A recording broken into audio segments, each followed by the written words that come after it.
I listened to John for 34 years. There was 14 years without me missing a game listening to it on the radio. I'm the guy that brings the radio into the stadium with him so he can listen to the broadcast.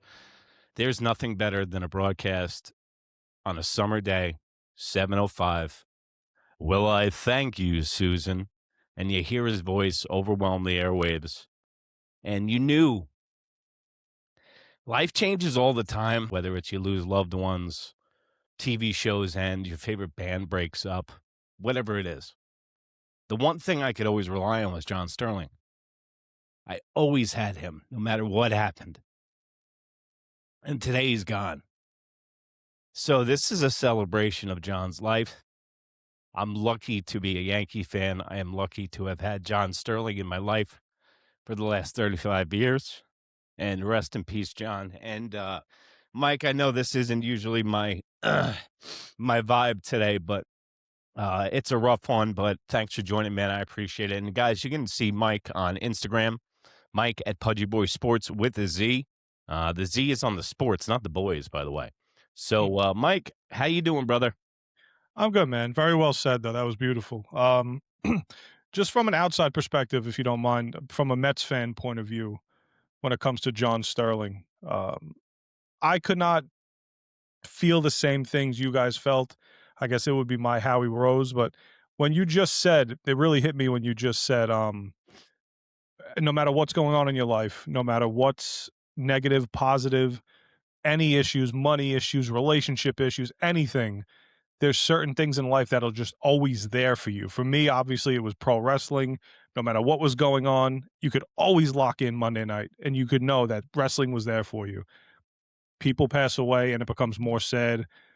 Coming home some nights when the Mets weren't playing, I would pop John on. I would pop Susan on. I would listen to Craigie in the morning when he would kind of Yeah. rag on them a little bit. And Yeah, yeah. Craig, it was all love. It was all love. He never had meant any disrespect. But Sterling was he was a pleasure to listen to. So just Yeah. from an outside perspective, as a Mets fan, Like, baseball itself lost the voice of baseball today. yeah, I've said this before in the show. My grandfather ran the phones at Chase Stadium from its inception to 1988. He grew up a Dodgers fan, diehard Met fan, and I would go over his house during the summer and we'd watch baseball games together. And I go, "Hey, Pop, can you put on the Yankee game?" And he'd be like, "God damn Yankees!" But he put him on for me because he liked John on the radio. And my earliest memories is having a transistor radio in my bed. And last night, I told you this before the broadcast. I was listening to John Sterling's greatest calls last night at 3 o'clock in the morning. So I was just going through all the playoff appearances and results of the last 25 years. And then I started going down memory lane. And then I got down the YouTube rabbit hole. So I was listening to John all night last night. And it's just really weird how that happened. Like, I don't really seek out John Sterling clips that often, and last night, I was locked in for about 2 hours watching John clips, and then this morning, I got the text message, and, the man was 89, he had a long run, he had a good run, but it was just what he brought to life, what he brought to the broadcast. I mean, there's so many things, like, he just passed away, so I'm gonna do a better job of this tonight with, recollecting memories of me and John, but just me and my buddies. I mean, he was also the fabric that kept me and my friendships alive over these years. Whether it was, "Did you hear John last night?" or "Did you hear the game last night?" or "What are you texting back and forth while listening to the game?" With my boy Damien, you've seen him on the show here before. He actually was on the show when we first started off New York Minute. And me and him on his deck in front of his house in Queens, no AC, playing MLB The Show, listening to John and Susan. Like, it's the memories, man. And I can always connect a memory to where I was when it happened with John. I mean, 18 years of age outside the bar in town here against the San Diego Padres when Tino Martinez hit that grand slam. And I got the radio. I got a boom box and I'm blasting it outside the bar because we're too young to get inside the bar. Hey, it's high. Hey, high. Ah! He was, if a fan, diehard Yankee fan, got the microphone, the man didn't miss a game for like 34 years. And he was the Yankees. And this is the thing. You start to see it slowly drift away. The Yankees patch on the uniform. John's gone now. You know, Time goes on, but at least we have the memories with John as long as they lasted. And I met Howie Rose many a times, and Howie Rose is a baseball encyclopedia, and the guy is great. And Yeah. that's the equivalent. I turn Howie on just to listen to him broadcast the game because he's that good. And John would mess it up, and it's high, it is far, it's got it's caught. How many times I've had a radio piece in my ear working in public, and John's like, it's gone, and I'm going ape shit, and then he's like, nope, I'm sorry, it's caught. Or trying to get it, trying to get a score or a score to the game off of John. You might have to wait 3 innings in your driveway. So, yeah, man, today's a lot of big mix of emotions, and just to celebrate John's life, and everybody say a prayer for John today. He deserves it, and he's going to be watching the game up there tonight. So and also love and respect to Susan, who was his right side woman, and they were the best together. Yeah. Just always felt like you were listening to a family member when you had them on the radio. Yeah, and it's like my grandfather passed away when I was 10. Like I told you, he taught me the game of baseball and actually like to be a fan and stuff. My father was my coach, but my grandfather, like, that's where I fell in love with the game, and he reminded me of my pop when he passed away. So yeah, woo. Seems kind of trivial though. It's like that the Mets Mets are losing, Yankees are winning now. And I'd like to hear from everybody in the comments section. I'd like to hear all my New York nuts, the guys that follow me here at New York Minutes and the gals. Share your memories in the comments section today. This is a group thing, guys. We're here for you as much as being here and just talking about it and just working through it because I needed to get on the microphone. I messaged Mike before and I was like, I don't know if I can do it, but uh, you know, got to be a big boy, put your big boy pants on and do it. So here we are, New York Minute Sports. Don't forget to like, don't forget to subscribe. Mike, let's go into the Mets, buddy. Oh What's boy. going on with your Mets, bud? Well, last time we spoke, they were in the midst of another losing streak, right? So I Yeah. do have some positive news though to deliver. Okay, I would love to hear it. We took 2 of 3 from the Angels this weekend. Yes, you did, which they have fallen back to earth. And you would think that going out there to Anaheim that they wouldn't travel well, but have things settled down at all? Can you see a glimmer of hope?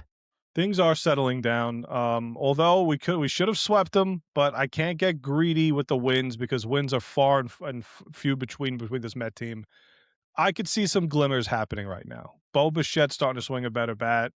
Again, still got Soto. The pitching has been outstanding. Clay Holmes, like a diamond in the rough. All right. He's been outstanding so far this year, but I still see the glimmer. We're going into Colorado, so hopefully we get some good vibes going there. Yeah. So, what do you think is the deal with Bo Bichette? Is he going to be a completely lost contract, or do you still have faith in him? You know what, dude? Like, I was thinking about so many avenues because I'm going over. There's about 16 different scenarios that could happen with Bo Bichette this year. The Mets could be out of it by the deadline, and he has an extremely tradable contract with those opt outs. The Mets could get back into it, and then you still got him, whether he opts in or opts out. Um, uh, the bat's coming along. He got himself up to 240 now, Yeah. so he's hitting pretty well. But we still need him to He'd deliver. have like the fourth highest average on the New York Yankees. So don't spit at that. I think he's leading the Mets with 240. Yeah, I was getting a lot of shit yesterday for I was doing the post games on Instagram since Instagram changed its algorithm. I'm back on, baby, because they're actually pushing like organic channels. And everyone's like, that they won. And it's like, yeah, I know that they won.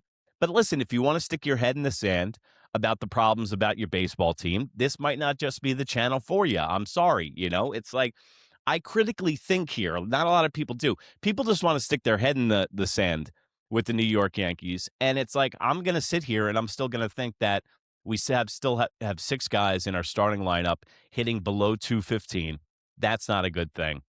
You got Ryan McMahon, who's having trouble throwing over to first base. That's not a good thing. And then Jason Dominguez blows up, gets 4 RBIs in 1 inning yesterday, and just shows also Out of his 5 hits that he has on the season, 2 of them are right-handed, which apparently he couldn't do, and he's a natural right-handed hitter. So, everyone's waking up to the fact that this guy's a switch hitter, has blazing speed, scored from third base on a dribbler to first yesterday with 1 out, like that. So the athleticism that he brings, the speed that he brings, he's in the DH spot. I'd like to see him get some reps in the outfield, but this is where the rubber meets the road. They still got Trent Grisham hitting in the leadoff spot. This guy needs to be sent down to the 5th spot or the 9th spot because he is hitting 167. He has a slugging of like 315. $17 Dude, million pay increase. I don't want to see him stifling the growth of Jason Dominguez anymore. no. And to circle back to your point when it comes to, I was watching the post game video yesterday when you said, yes, the Yankees did win 11-3, but again, not all 162 games are created equal. Not every win is equal, and not every loss is equal. So Yeah. just because the Yankees won 11-3 doesn't mean it's all roses and tulips all out there. That's when I said, to circle back to the point, when I said I felt like the Mets should have swept the Angels this weekend, because that middle game was Yep. there to be had, but there was mistake after mistake after guy left on base after guy left on base. Just because you win or lose doesn't mean that game is equivalent to the next win or loss. Well, that separates also the 500 teams from the non-500 teams. Yeah. And closing those games out and actually winning that middle game is what sets the other teams apart.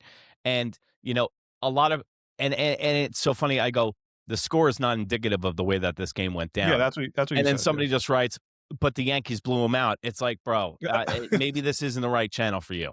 It's deeper than Because that. if you watch the Yankee game yesterday, until the 6th inning, it was 3-3. Then Jason Dominguez gets a right-handed double off a lefty, which he hasn't been able to do.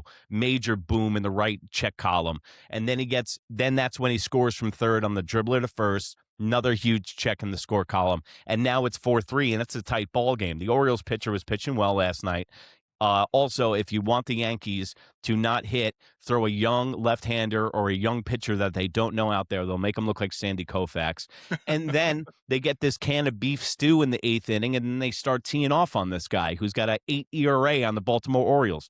So this is the thing. It's fool's gold, empty calories. This is what I talk about. If you want to be that casual, yeah, I'm a Yankee fan, and you check in once a week, that's cool. Just don't come at me in the comments and we start dicing up baseball, because I'm not. This is why I looked up the playoff appearances last night, bro. Like, the New York Yankees in the last 10 years have missed the playoffs 3 times. That's for the Yankees, that's a pretty big number. That is a big number. And it's like, we had the same exact thing happen to us last year, where the New York Yankees were gangbusters until they played the Dodgers. Like I told you, the Mets, I think their season got ruined when they went into the Dodgers series, because they haven't been the same since. The Dodgers got the Yankees in a Boston crab last year too, and then they had reverberations until the Boone swoon. So, just like last year, the Yankees are playing lights out. And I think that the New York Yankee organization does some fuzzy math where they're like, hey, listen, if we get 15 games above 500 by May 21st, we'll be able to coast and make the playoffs anyway, no matter what we do. I think that they play a little cute like that. But this division came down to a tiebreaker last year with the Blue Jays. The Blue Jays are making moves. They're in 3rd place now. They're 16-18. And the Tampa Bay Rays are only a game and a half behind the New York Yankees. You want to talk about the hottest team in baseball, who are the New York Yankees? You know who the second hottest team in baseball is? The Tampa Bay Rays. As usual. So the Yankees are playing lights out, and by the time you look around, everybody else is 6 or 7 games out of first place. But now you turn around today, Tampa Bay is right there. And Tampa Bay historically owns the Yankees. I wanted to ask you about your point, because I saw your Instagram video yesterday on Volpe, and I thought it was really interesting how a lot of fans are jumping on. I guess this is where you separate the fandom from the people who just kind of casually pay attention. But can you explain again what the Volpe situation was? Because you got a lot of fans saying, "Oh, look, the Yankees are finally doing it. They're putting their foot down." This is why the Yankees are masterminds. This is why Brian Trashman plays 3-dimensional chess. This is why Brian Cashman is the used car salesman of general managers. He cooks up the story and he throws you in a meat grinder, okay? Just like Predator. The New York Yankees have treated Anthony Volpe like a rented mule since they've had him, okay? Dominic the Donkey, as I like to call him. So they got Dominic. They bring him up a year early, ahead of schedule. Then they put him at shortstop. They sell a bill of goods that he's supposed to be a high average guy that has 200 hits a year, steals 35 bags. And then we get a guy who strikes out all the time and hits doubles and is a lackluster shortstop at best. And don't give me that gold glove shit. It was by default that year. No one else could have taken it, and Anthony Volpe was the guy when musical chairs ended. But what the New York Yankees are doing right now is contract manipulation. When they sell you, hey, we're doing the right thing and we're keeping Volpe down, and it's not a love affair with Aaron, Baboon, Bubbles, Buffoon, whoa, and Brian Trashman, whose ego is not his amigo. They're thinking in the eyes of the fan, which is happening, and it's working because everyone took the bait. Hey, the Yankees are making the right move because they're sending Anthony Volpe down, who is the scapegoat for everything right now. Okay? By the way, the only guy that hit in the World Series. Now, he's the scapegoat. But what they don't know is that cheapo Hal Steinbrenner, who is now the St. Louis Cardinals of the Bronx, is extending Anthony Volpe's contract until 2028 with this move. Yesterday's move was finally the linchpin. If they brought him up, they would have actually had his contract only go until next year. Now, the fact that they didn't bring him up, they extend it to 2029. I said 2028 on my post. I was wrong. 2029. So theoretically, just like Joe DiMaggio was, because back in the day, you couldn't negotiate your contract if you were the franchise player, just another Italian who is being held captive by the New York Yankees. I wanted to go to the comments real quick because some people this is a very emotional day, guys. As you know, if you're just joining us, thank you very much for joining us here on our live show on Mondays, Mets and Yankees show. A little bit of a different feel today, obviously, with the big news coming down of our boy, our quasi grandpa dad, the voice of summer, our baseball narrative, John Sterling, has passed away at the age of 87 today. It's a rough one, I got to admit. I didn't even want to get on the camera, and but I thought I owed it to the followers, and I thought I owed it to John because the guy showed up for work every day for 34 years in a row, didn't miss a single game. So this is the least I could do. But let's go to some of the comments, Mike, because it's a rough day out there. Paranormal Funhouse. Me and my family love you, dude. Keep inspiring me to get better. Oh, man. Dude, Paranormal, I appreciate it, buddy. Paranormal's going through some health issues. He's been in contact with me, and I really appreciate it. And best to you and your family, bro. You're in my prayers every night, so I just want to let you know that. And you're on my mind. Get better quick, dude. I can't do this stuff. Rest in peace, Mr. Sterling, and thank you.